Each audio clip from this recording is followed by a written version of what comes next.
will head off and conduct these investigations that McCabe believes are the most important ones he's ever opened in his life into the president. But what McCabe did not know at the time is that when Rosenstein sits down with Mueller to tell him what to do, to essentially task him, he says, go conduct a criminal see in every little nook and cranny whether there was some type of Russia connection. And he wanted this to be done quickly, and he wanted it to be done. Hey, here is a group of experienced investigative folks who had the tools of subpoenas and search warrants and badges and guns that were able to go out and do a thorough investigation of this question. I just don't have that to point to. Well, thank you for explaining all of that. Let me reintroduce you here. If you're just joining us, my guest is Michael Schmidt, a Pulitzer Prize-winning Washington correspondent for the New York Times. His new book is called Donald Trump versus the United States, Inside the Struggle. Now, this is supposed to be this dude's street. We take a short break. This is Fresh Air. The lit dick one, controversial right? motorcycle rally that drew tens of thousands of people from all over the country to Sturgis, South Dakota, ended a few weeks ago. The ripple effects are still becoming clearer in states near and far. Unfortunately, we did have an individual who attended that event who has now passed away. Unpacking the aftermath of Sturgis this afternoon on All Things Considered from NPR News. Weekday afternoons at 4 here on 1019 WDET. This is Fresh Air. I'm Terry Gross. Let's get back to my interview with New York Times Washington correspondent And Michael so, Schmidt. He's broken many stories about Donald Trump. This gonna be my More stories last, in his new hopefully book, my Donald last Trump versus video the United States, Inside the Struggle to talking Stop about the this President. dude. Your new book focuses You know, on this, two people you know, in the it administration feel who like stood this up to Trump. family One is former FBI been Director on me James since I met Comey, him. and the other is former White House In counsel the Don McGahn. in the I want in to the focus in on the McGahn in the in the because I think 70s. most You know, of us know I less feel about like they him still on than we me. do about Comey. Give us And some you know, it background on ain't necessary to be on. I'm about to Don bust a McGahn, left to me, is probably on the most Chicago fascinating and character Myers. of the Trump era. Here's why. You know, Don McGahn did three I really things don't that know where I think that are dude remarkable. live. He was in charge of the You know, I don't have no politically contact or most no important communication thing, which I with the think is Robinsons. judges, because it created an umbilical But you know, cord they some, between you know, they Trump some, and his you know, base they some that fags want to be heard and don't want to put up with show behavior from themselves. the You know, they don't want to president that they reveal normally themselves. They don't wouldn't, want to because Trump was meet me stacking the nowhere in a courts public, with safe conservative judges like Neil Gorsuch place and to Brett Kavanaugh resolve that were gonna have an some impact shit. on the country Goddamn, for you know, decades. ain't got no That life. McGahn's baby. So I'm on He Chicago and spent Myers. You know what I'm enormous amount of saying? time on that, and he made sure that the judges. I was they were thinking about nominated posting that right were of there a and- certain type that. But I don't be know. Looking at the law in a way that would have a I huge don't want impact the for police years to to pull come. up on me. So he's in charge of that. The second thing is that McGahn was a container of Trump. He was one of the people around So the I president don't- stopping I Trump don't mess from with doing these dudes, things that even know what they could be hurt driving Trump, around, could what hurt car the to look presidency, for. could hurt the country, could break the law. You McGahn know, is one of the people you not my in the mans, room dude. saying, You no, not my I man. don't think you should do that. We ain't And never that, gonna be cool. Trying to stop the president. People about is just tired such of a me unique thing, telling because y'all in to get our off. history as a country, You know, we've get off largely focused on how our did not mean stay down. how the people around them You know, them do that. And get off mean get off. in this instance of the But, president, you know, now it's like, is so unusual you know, get off and stay down for real. here, where the people around You know? Are trying to stop it. McGann is one of those. So, you know, I don't know where you live. I don't fuck with you. I don't want nothing to do with you. Human experience like. For real. One of those people. The third thing is that McGann. So, you know.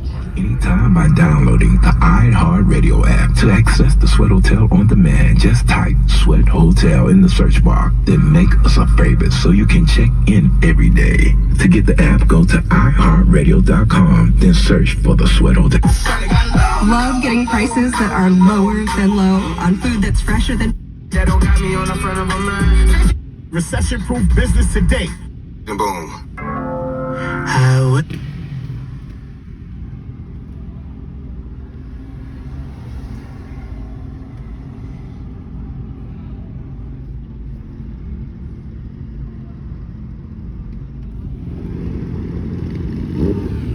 So can you. Get counted online at 2020census.gov today. It's time we are all seen. This report is sponsored by Napa Auto Parts. With thousands of locally owned Napa stores across the nation, chances are that wherever you call home, they do too. Yo, that's the sun going down in the city. I'm about to get into these haters.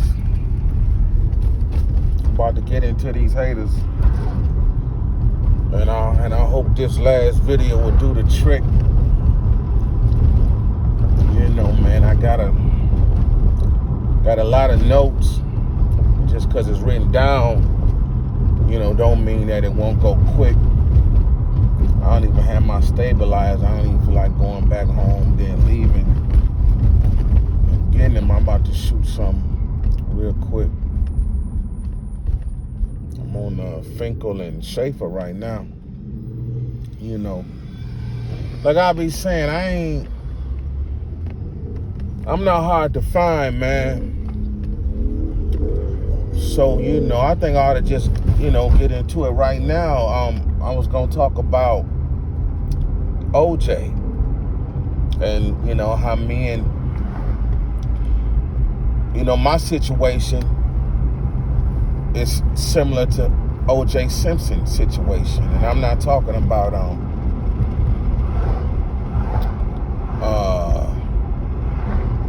him not committing the murder, you know. Y'all know he didn't do that, right? You know, I think Showtime got a movie that says now a serial killer a serial killer done that, and he's locked up in Ohio, I think. So OJ really ain't do it, you know. You know, like I be saying, and you know, I watch a lot of reality documentary type law enforcement shows, FBI Files, Cold Case, Forensic Files, and you know, First 48, and you know, they show you the science of crime solving. You know, solving crime is, you know, really a science. You know, and you know, like I was saying, part of the science is deductive reasoning. And, you know, I learned deductive reasoning back in Wayne State in philosophy 101 or philosophy 105, critical thinking. You know, they teach you deductive reasoning, right? That's when you deduce everything down to come to a conclusion, right? And so, like OJ, I'm talking about the murder. OJ, you know, what they didn't tell us was the time of death, right? We don't know the time of death. If the public knew the time of death and the time OJ left for Chicago the same day, it had probably been discovered that, you know, he couldn't be in two places at one time. He was probably in the air or probably at LAX, leaving, preparing to go to Chicago. You know, as y'all should know by now, he answered the phone in Chicago, you know, when the police officers called him, right?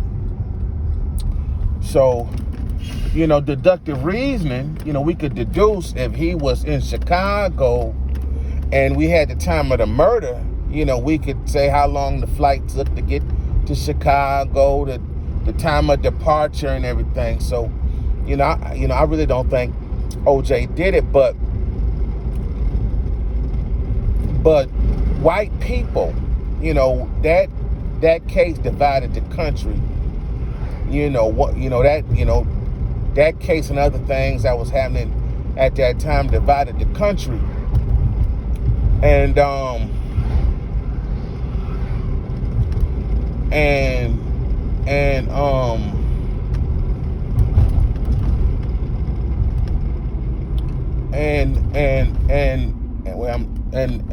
country was divided.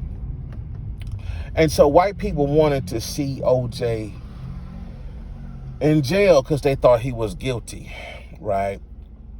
And so now where our situations get similar is, well, I guess during the move, or some people at his house, some of his memorabilia got stolen, right? And somebody tried to sell it back to him. And he thought it was stolen. And or somebody, he was made aware somebody was selling his college and NFL football keepsakes, trophies and jerseys and footballs and things of that nature. And he wanted his stuff, and so he believed it to be stolen, and he believed that people was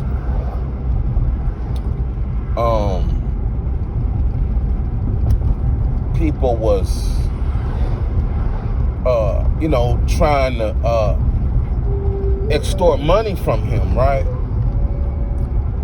I'm on the river, and people was trying to extort money from him. Basic used cars. Somebody got the big truck out. My nigga had his truck out.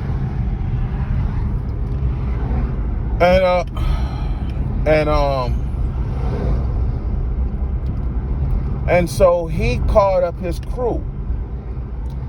And they went to the hotel room where the white guys were selling his stuff. And instead of calling the police and say, my stolen stuff is here, he took the law into his own hands. He got his crew, and they had weapons. And so they, make a long story short, and that trial is on TV as well. So, some of the trial of him and his cohorts, and they charge OJ with kidnapping, assault and battery, robbery, armed robbery, and they gave him, I think, 10 years. I think OJ did 10 years for going to retrieve his own shit, right? His own trophies that the law would determine this is his, but he should have notified the police, right? And they wanted to put OJ in jail anyway, right? And so he should have notified the police. So, he didn't do that, right? And, he went to jail. And this white lady judge, threw the book at him, And so, that's why I don't, pull up on Vincent Robinson or Carl Robinson, because I would be the aggressor, right? And if I'm at their home confronting them, I'm not I don't have no kind word. It's just I don't have nothing to say to a dirty, low down, rotten rat thief dude. You know, I don't have nothing to say, right? And so, you know, I can't do that because I would be wrong, and it's dangerous. You know, they armed. You know, they got my gun, right? And they keep guns. I'm not fear of them and guns. It's just, it could go bad real ugly. It could get ugly real quick, man, real quick. 0 to 100 in 3 seconds. So that's why I don't. And they like. And so they think they're running game like, they like, well, why you ain't cool? I ain't cool because I ain't cool. I don't want to do nothing. I don't want anything to do. I just heard recently, man, that Vincent Robinson, can't afford a toothbrush.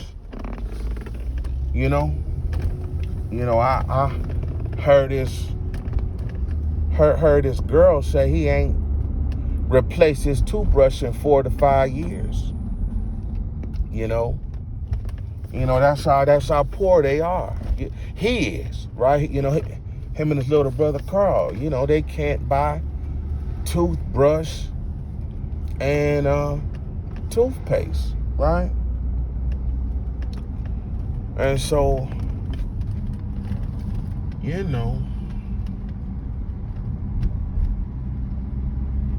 I'll put this phone down, man. I don't want to get I don't want to get stopped with my cell phone in my hand. That's against the law. While you driving, right? So, this is really the level of individual that I'm dealing with, or individuals that I'm dealing with, and he talks shit like.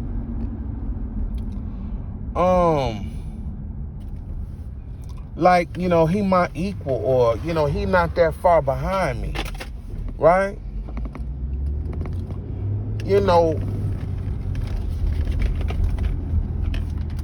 Rite Aid stay open 24 hours, right? And, you can go buy you toothbrush. Now, these from Myers, right? You see what I'm saying? You talking about how you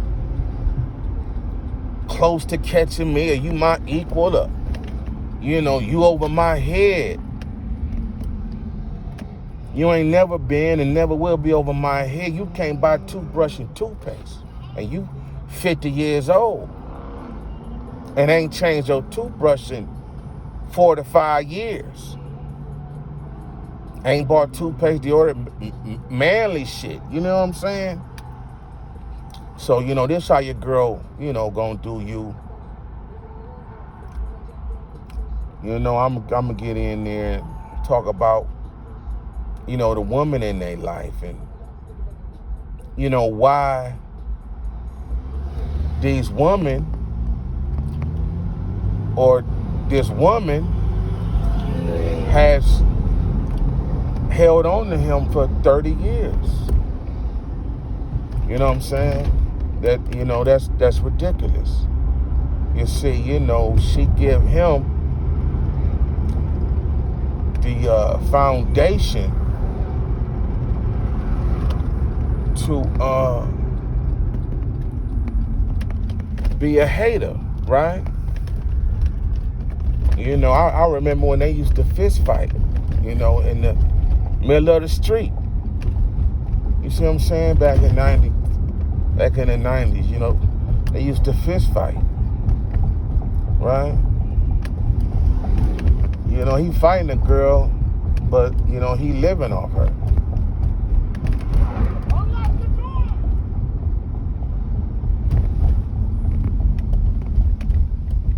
See what I'm saying?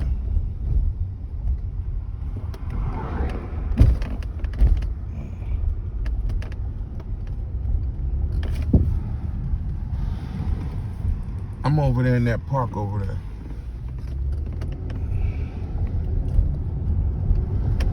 So, yeah, man, you know, you can't be mad at him 100%.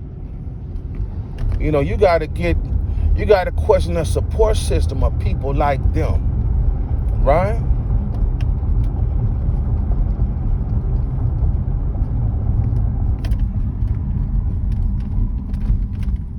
You see? You gotta question the support system of people like them.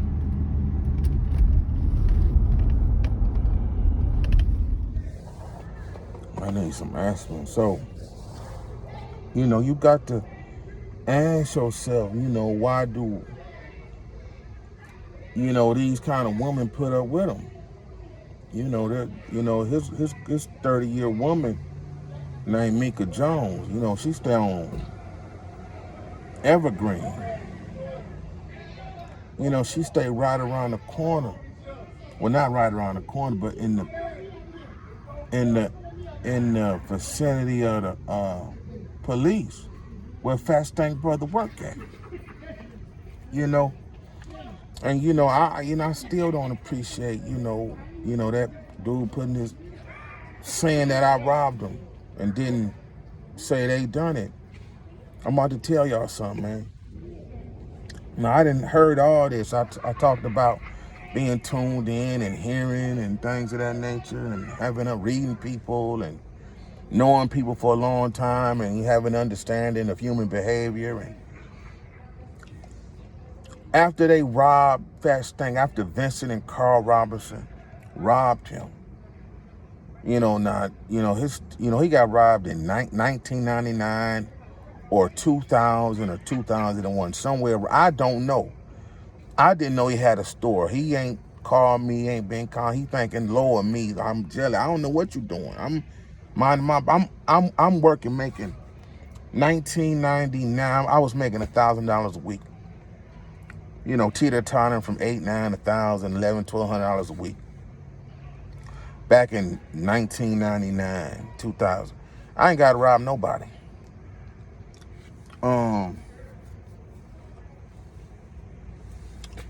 And so, now I heard this. Now, he been cool with them dudes up until, I guess, last year when I started airing them out. But when I was airing them out, he was still taking them weed. Now, Fat Stank been the weed man since 90, 89 or something, right? And, you know, so he been serving weed a long time. And so, you know, we went to grade school, high school together. So he know the Robinsons real well. And he used to take them weed. You know, they didn't move on Evergreen and Chicago and Myers. And they would come outside with the clothes they stole from him to buy the weed. You see that? And he got the nerve to want to put my name in. I wasn't even around or fucking with them dudes in 1999, 2000, 2001, 2000. I don't fuck with them. I left them dudes alone at the end of 1994, the beginning of 1995. I ain't fuck with them no more.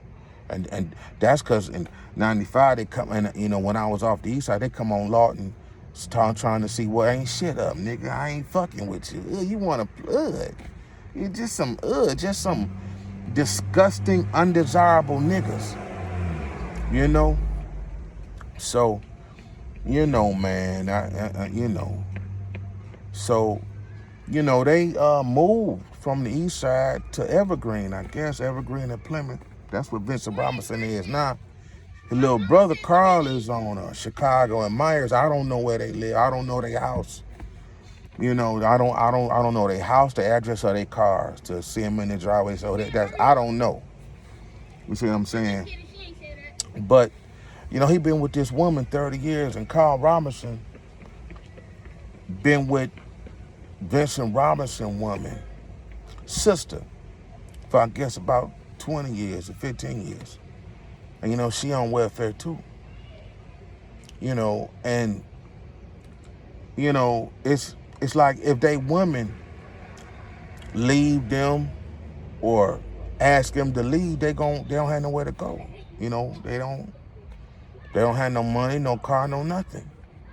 And so why when you bring why if the woman was righteous, upstanding women that was trying to get their life together, why they fucking around with niggas that's bringing stolen shit in the house? See what I'm saying? Stolen guns, stolen clothes, stolen cars. You see what I'm saying? Why they fucking with women, fucking with men like that? It's to my understanding that if you're on EBT welfare, that you can have a man living with you. That's why they can't change their address to, you know, the women they've been with 30 and 15, 20 years. That's why. Because they'll fuck up their benefits. That's what I hear. I don't know, you know, but I also heard you ain't supposed to be taking that cash that they get from the welfare and buying weed and alcohol.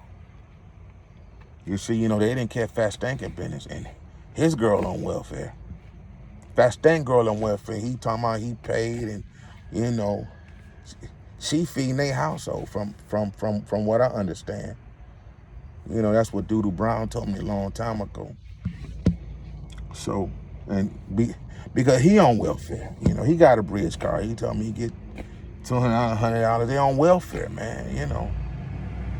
They on welfare, you know, eating off welfare. Welfare means you live below the poverty line.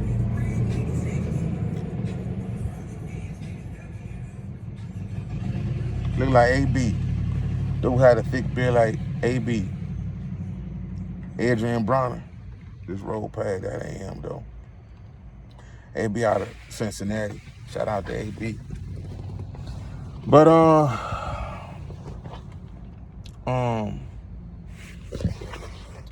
yeah, man. And so then, you know, so then their father died, right? Or they put on Facebook their father died, right? I'll forget what year. I'm not even concerned. But I heard he faked his death. You know, he still lived in Princeton, between Princeton and his mother house on Monica and Thatcher. But he really ain't dead. And you know, I heard they was all broken up about that. But his father faked, you know, I believe his father faked his death so won't nobody hit him for what they done. See, you know, they done robbed a lot of his neighbors. You know, he could get hit for that. I mean, they stealing people whole cars and people don't get them back. I mean, they robbed, man, it's from the 90s to the 2000s. They told people cars. That's ridiculous. It's ridiculous, man. People work hard. You know what I'm saying? People work hard for their cars, man. You know what I'm saying? So, they father faked their death now. Dog, you ain't right. You snitching.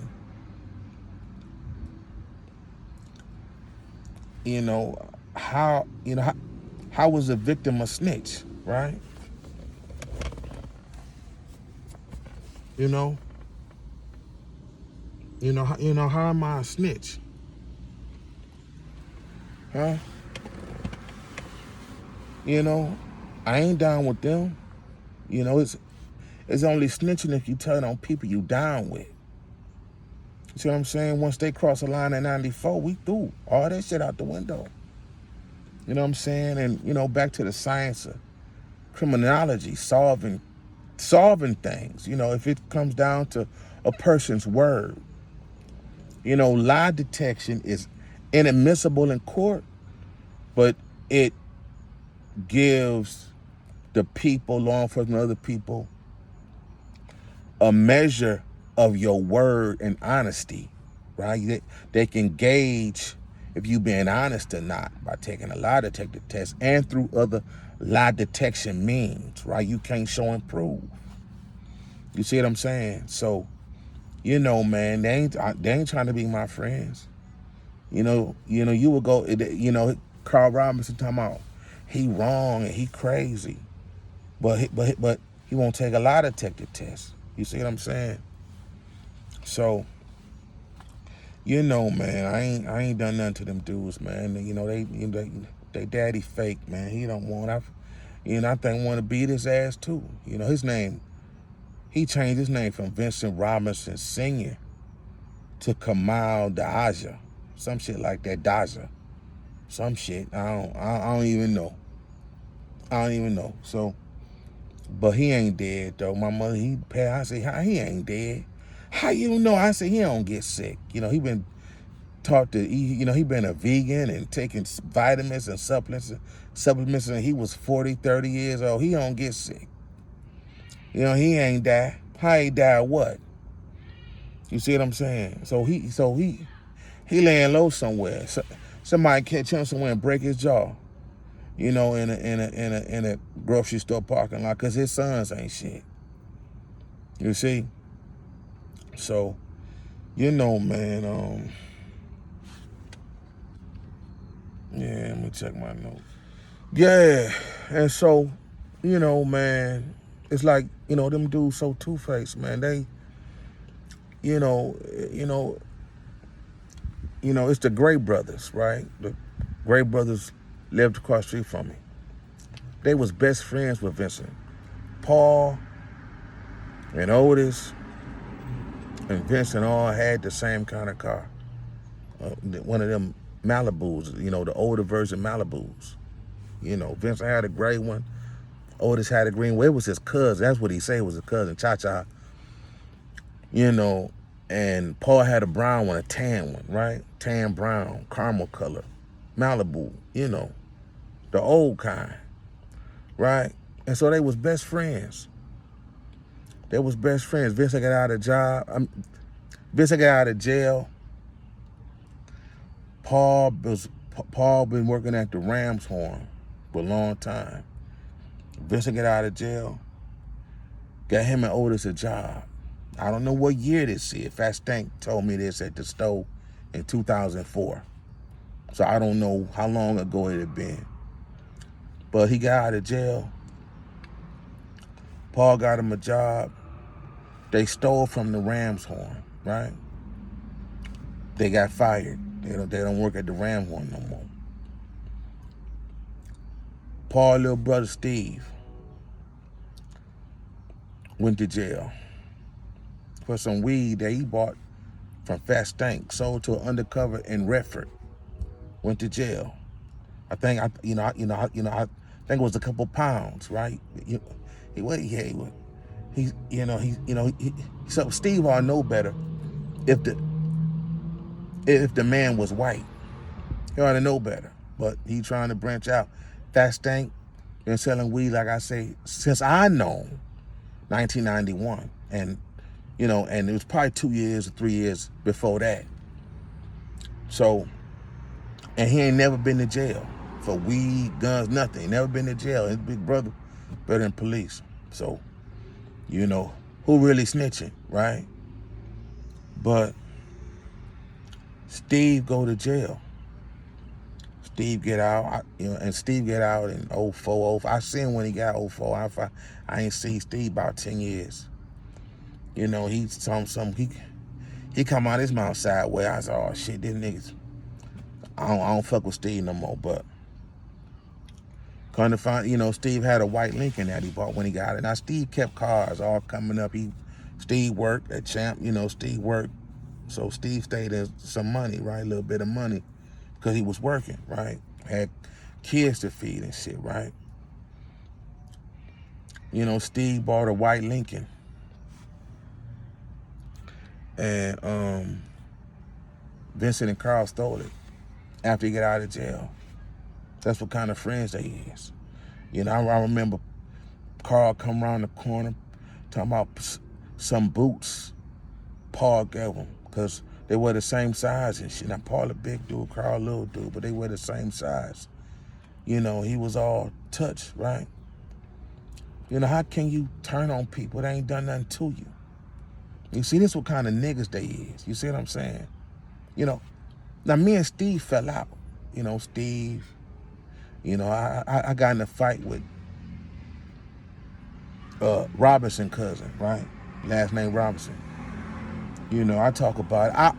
I was in the wrong. You know, he told me, you know, I thought we was better than what we was. If we wasn't, I wouldn't have been fucking with him. I'd have, you know, stayed at my house. I wouldn't have fucked with him. Thought we was better because when he was sick and didn't have, you know, I bought some shit from him, put some money in his pocket. You know what I'm saying? I didn't suffocate the nigga while he in traction. You see what I'm saying? So I thought we was better. But he warned me though. He say, dog, if you ride off on my bike, when you come back, I'ma hit you. I say, man, so I got on the bike and rode anyway. I rode the bike. I come back, you know, he was at Steve, him and Steve real cool. Robinson real cool with Steve, Gray brother, right? And you know, he hit me, knocked me. I wasn't knocked out, bloody, a black eye. He just knocked me off the bike, punched me off the bike, and held me down. You know, he just put two hands on me. You know, the nigga's 6'4", 260. You know what I'm saying? He's a big nigga. And so, you know, I was like, get up. And so Steve went in the house and got a gun, got his 380. Now, I didn't see the 380, but I seen Steve go in the house and come back out. And so I've been knowing Steve a long time. We went to high school together, grew up together, stayed across the street. You know, I believe him to go get a gun, and his mama come outside talking shit. Get off that boy. But when I got up, I jumped up, and Kayan picked his bike up and started swinging it and bagged up in Steve. He bagged up all the way up the stairs, bagged in the house, swinging the bike at me so I couldn't get him. And, you know, he went in the house, and I just waited for a minute. I turned, walked out. He come back out, what's up, man, what's up? You know, so I took one of them raggedy shoes off. I threw them, that, you know, some tracks they had, they bought. I threw the shoe at him. He threw it back. And that was that. Then he started talking about some, you know, you ran up Carl phone bill and ran up phone bill. The phone bill on the east side was in my name. You can ask Tamika, his girlfriend, you know, and she got it cut off and put in her name and shit like that. That dude a liar. You know, whatever Carl done told you, he lied.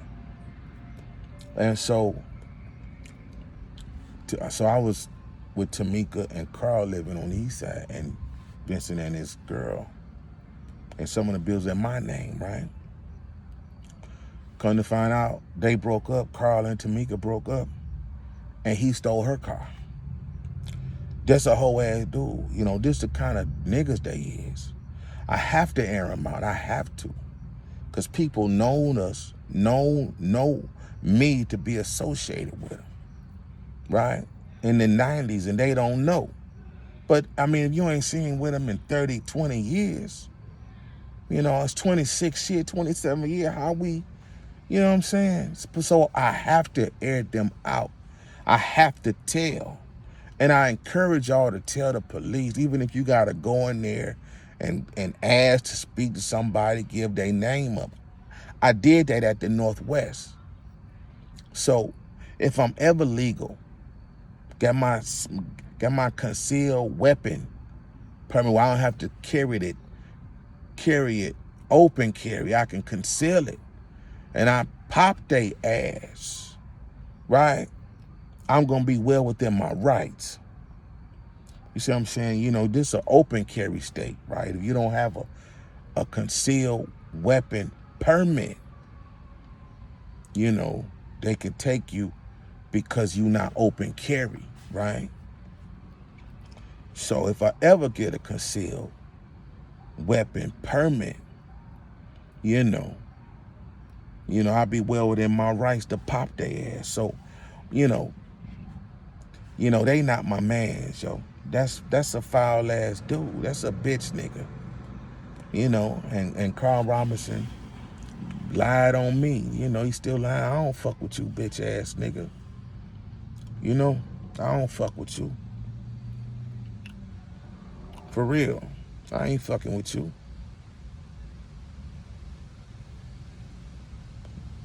You ain't living in reality. Get off my dick, nigga. Stop playing faggot games. I'm not your friend. We never gonna be friends. You ain't stop trying to think you down with me. You nosy, jealous rat bitch.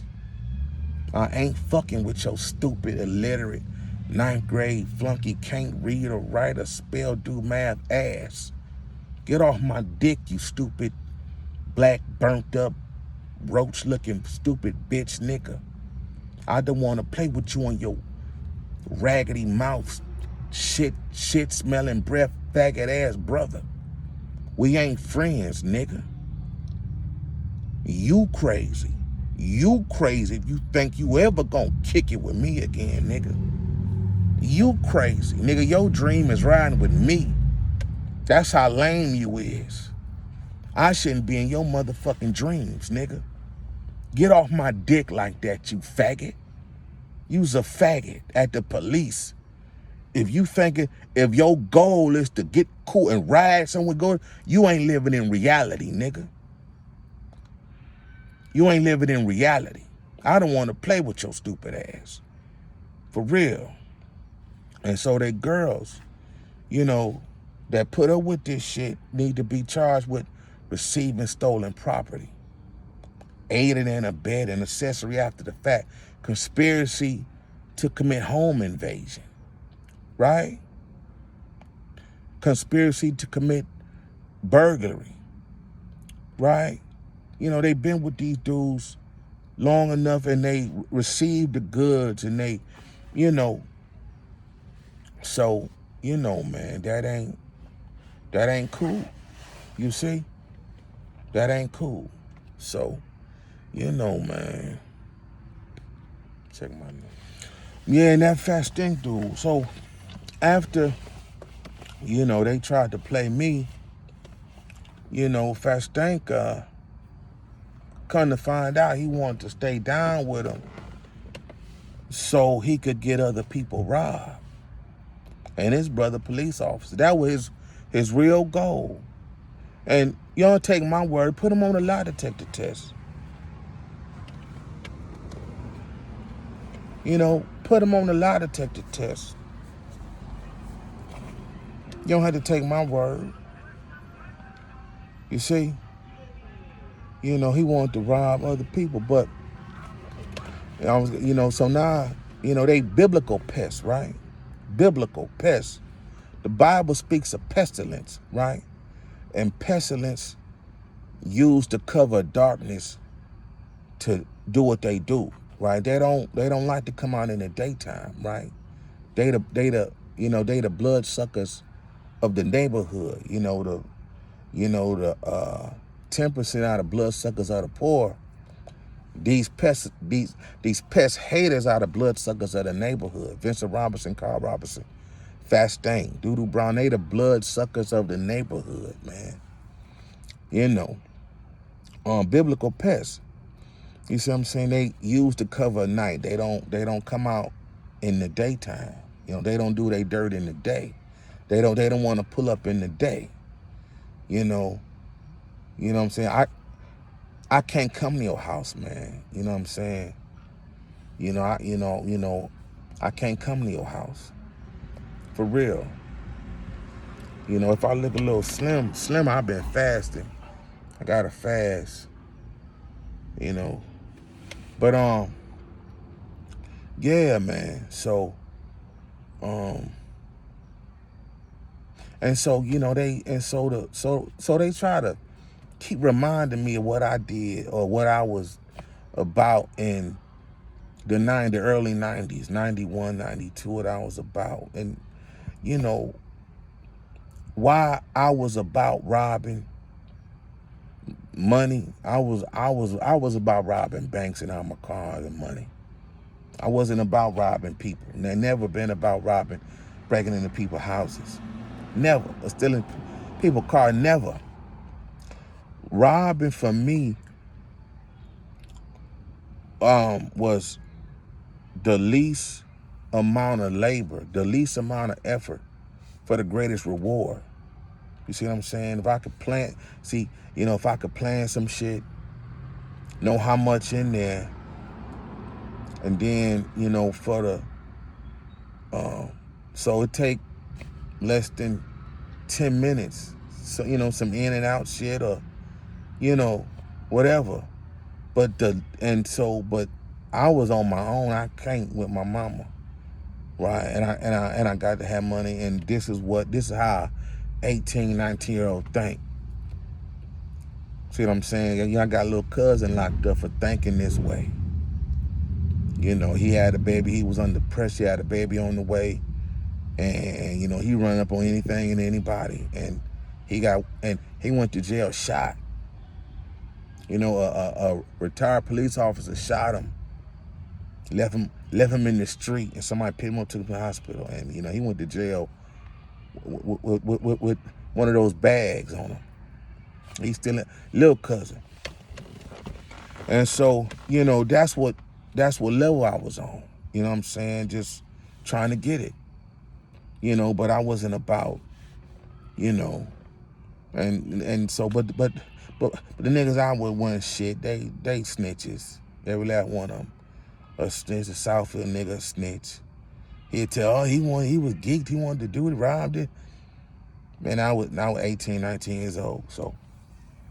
But I'm not about that no more, man. And I never been about breaking in people's house, man. You know, never. You know, I think of my own, right? And I wouldn't want nobody to break in on my grandparents, my parents, me. So I ain't about that. I wouldn't want anybody to steal my car. I ain't about that. You see what I'm saying? So, but you know, that's why I done that, man. You know, and I was in school at the time, and you know, I had to pay for school. That, you know, I told y'all that I got tuition from Tuskegee and Wayne State and shit, and it's, you know, I needed a lot of money. Still do to this day. You know what I'm saying? Yeah, man. So, you know, man, y'all need to, you know, get at they girls too, man. Mika Jones. I don't know her sister name, her little sister that Carl lived with on Chicago and Myers. I don't know. You know what I'm saying? I don't fuck with them people, man. But I hear if Carl relationship is solely because his girl is big sister is with Vincent, and so they making it a family thing. And I heard she like, if Mika leave Vincent, you know, she gonna leave Carl. That's what I heard. And so I tell people, if you want to hit them, you know, get them girls off them, then see what they gonna do. Right? You know, get them girls off them. You know, take the girls, hit the girls. You know what I'm saying? Move the girls from them. If y'all can get them girls off them, what they gonna do then? You know, the girls are enablers. And enabler empowers, promotes, supports, sanctions what they do. You know, they don't, you know, if they wasn't about that shit, and and you gotta believe that's how Vincent and Carl eat, is off their welfare. You know, I can't believe it. I sound crazy myself because we 30 years later, and 30 years ago they was on welfare. You see? But this the last I heard, so. But yeah, and then so, you know, they mother, right? You know, they mother left the house when they was young. Not that young, but she was around. She would go take the youngest with them. They stay with her the weekend, you know, summertime, whatever. She let the oldest stay with them one at a time, whatever. But it's, you know, their parents ain't shit. It's no excuse, but Planned Parenting, right? Planned Parenting, like, you know, they unhappy. Vincent Robinson, Carl Robinson, they very unhappy with their mother and father. You know, they mother and father, I don't think plan to have them many kids. It's called Planned Parenthood. The Planned Parenthood was started in 1960 or some shit, 1961. you know, where abortion was legal, right? You know, they mama should have got some abortions, right? Because, you know, I hear her, like, my mother lost a baby after me. She was carrying a boy, and she was working, and she probably shouldn't have been working, and she fell, and she miscarried. And I hear they mother, like, still tease my mother today that, you know, she lost her baby, right? You know, that's what kind of person their mother is. You know, she a ghetto, hateful, spiteful woman. She very dark-skinned lady. Very, you know, her name Ananza. Her main name is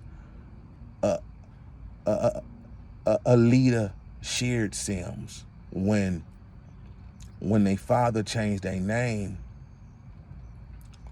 he changed her name to Ananza, the Aja, but she didn't got remarried to some home investor in the suburbs. That's what I heard. But she talked to me nasty, like she don't believe Vincent Carl done this shit and I ain't shit and I done something to him. I been to slap the fuck out they mama, Ananza. You know, I ain't none of her sons, none of her kids. And so she ain't shit, you know. And they father, they talking about, I heard they father say, we supposed to be raising our sons the same way. You know, talking to my parents. Well, if you was raised, and I said, how you gonna put your motherfucking kids on my parents and shit, right? I'm like, you lazy, lame, faggot ass nigga. Your sister lived around the corner from you. That was the case, you know, you should have sent your kids to college and got them jobs at Ford. You know, he talking about he didn't get his Vincent and his other brother a job at Ford because I ain't never had no job at Ford. Motherfucker. You know, you didn't fuck your kids up thinking they gonna turn out like me. So, you know, them hoe ass pest niggas ain't nothing like me. For real. So, yeah, man. You know, they should have planned parenthood. I don't think, you know, they had 7 boys and this fool, I heard he done had like 6 more kids. He had 2 more daughters and probably 2 or 3 more kids. So, you know, with other women. This is a fool ass dude and don't give a fuck about his eldest. Right? You know, he getting $40,000 Ford bonus checks in real life and don't go drop $100 with a nigga, your eldest son that's robbing your neighbors. You know, I understand tough love, but you know, that's a fuck ass, faggot ass daddy. Real life. You know, my father retired from Ford on disability a long time ago. You know, his father put in 40 years or more. You see? So, yeah, man. Yeah, it wasn't up to my parents to raise your kids, even though my mother lost a child, man. You know, then my sister was born. You know, it was a boy. I must have been, I don't know, 78, 77, must have been like 5, you know. Yeah, but Planned Parenthood started in 1916 and abortions became legal in 1970. You know, she should have aborted Vincent and the other brother and Carl, for real, because they ain't shit and she ain't shit. And then, you know, I'm gonna finish off talking about fast thinking Officer Brown. Officer Brown retired, right? But you know, they threw cabarets together. You know, the flyer said Brown Brothers and Big Stank of Fast Stank Productions, right? Fuck what his name is, right? And so I went to one in 2004. That's the only one I ever been to. And because they threw it down the street from me, they threw it at this place called The Other Place on Greenfield, right? You know, and so Fat Stank had at the end, Fat Stank, you know, and you know, they had another partner with him, and the other partner showed up, and they was kind of money up at the end, and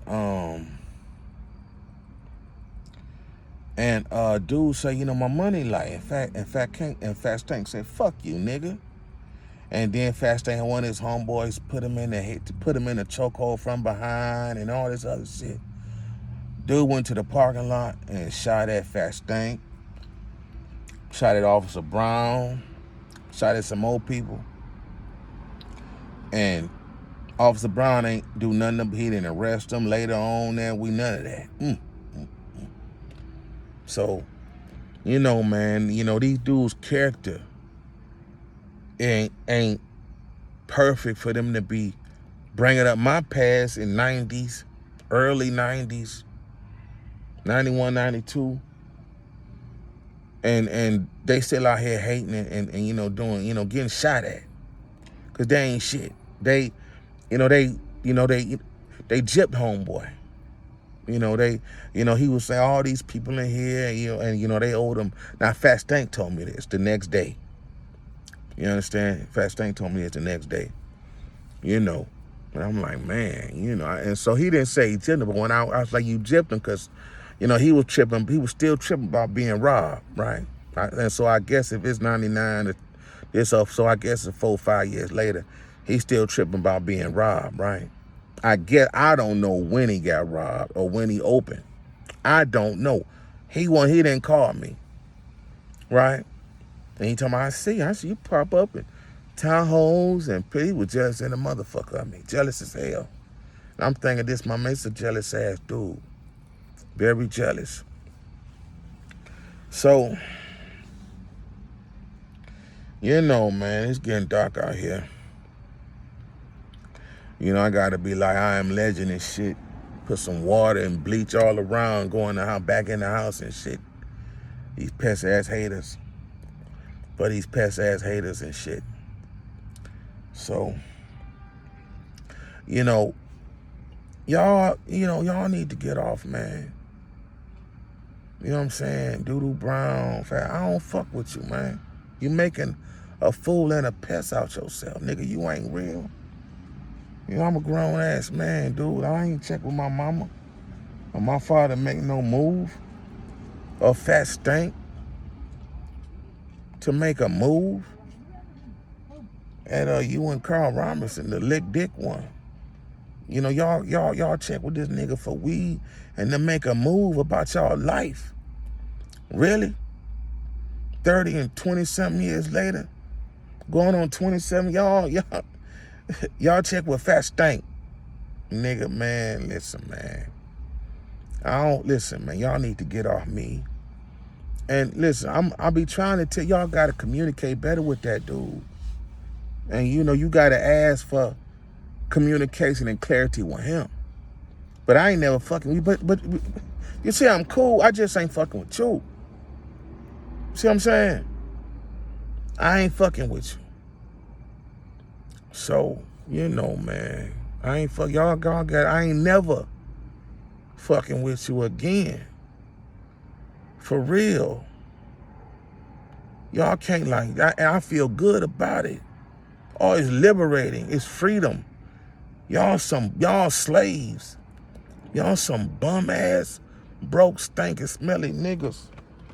Nigga, I got toothbrushes, nigga. I'm thinking about throwing them on your porch, Vincent Robinson. But Mika wants you to swallow your pride and ask, would she buy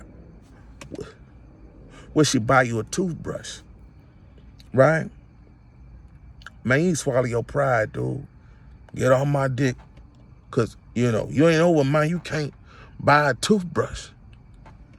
You see what I'm saying? You can't buy a toothbrush or toothpaste. You ain't fucking with me. You ain't up there with me, nigga. You can't go buy your own motherfucker. This a 2-pack. Your own motherfucking, and I don't even like these. Because they say they firm, but they not, right?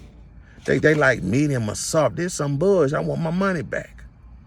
But I throw this on your porch. This ain't shit's toothbrush, nigga. You know it. You and your people. You understand? So you ain't fuck with me until you able to buy your own toothbrush, toothpaste, soap, and shit. You see what I'm saying? Your own clothes and car. You ain't fucking with me, nigga. Huh? Maintain. You see what I'm saying? You ain't fucking with me. And bound to tell and talking about toothbrush, you ain't showing off. You just ain't fuck. You just that poor, nigga. You ain't fucking with me. Be careful. Poor black nigga like get laid down every day, nigga. You know, they been sick them white boys on you that don't like niggas. You know, stick that AK up your ass. For real. So, stop thinking you fucking with me and we gonna be cool. Why would I want to be cool with you? I gotta do it. Show my teeth and I won. You see what I'm saying? You know what I'm talking about? So, you know, man, I don't want to play with you, man. Get your life together. I can't, you know, I wouldn't get you no job, man. You know, that ain't your reality, dude. And yeah, your brother really drove a truck for J.B. Hunt. Transportation really did that when you got out of jail. And you really can't like that. You need to go check that dude. You know what I'm saying? He jumped on my dick. He following me. Hey man, faggot ass Tony Slaughter. That's a faggot nigga, boy. You see what I'm saying? They jumped on my dick and then hate. I mean, what's up, niggas? They hate, man. You know, I ain't had nothing but love for niggas, man. Y'all hate. And you know, it ain't beneath me to body nobody. So, you know, I ain't playing with you. You don't want to play with me. You see what I'm saying? You know what I'm saying? I think I might get my number out on this, but, you know, it'd be public and shit. I don't want everybody calling me and shit, so. But, you know, I ain't hard to find, nigga. If you want to say something to me, right? You see? All I got to do is show my teeth, nigga. Yeah, I brush mine every day. By garg, I gotta get some. I get some Listerine. I forgot. You know what I'm saying? I'm out of Listerine. I might get some in the morning or something. So, you know me. You ain't living in reality. You ain't fuck with me. You can't buy toothbrush, toothpaste, hair grease. You ain't fucking with me. Your own soap. You ain't fucking with me. Your own clothes, your own shoes, nigga. If you wearing my, nigga, no. Nigga, no. We ain't gonna be cool. That ain't your reality. Live in reality. See, your reality is so damn down. You hate it. You think we gonna be cool, and that ain't reality. That ain't reality. No, I ain't y'all, man. No, in real life. So, that shit, I'm out, man. Peace to the gods, peace to the earth. That's what y'all not.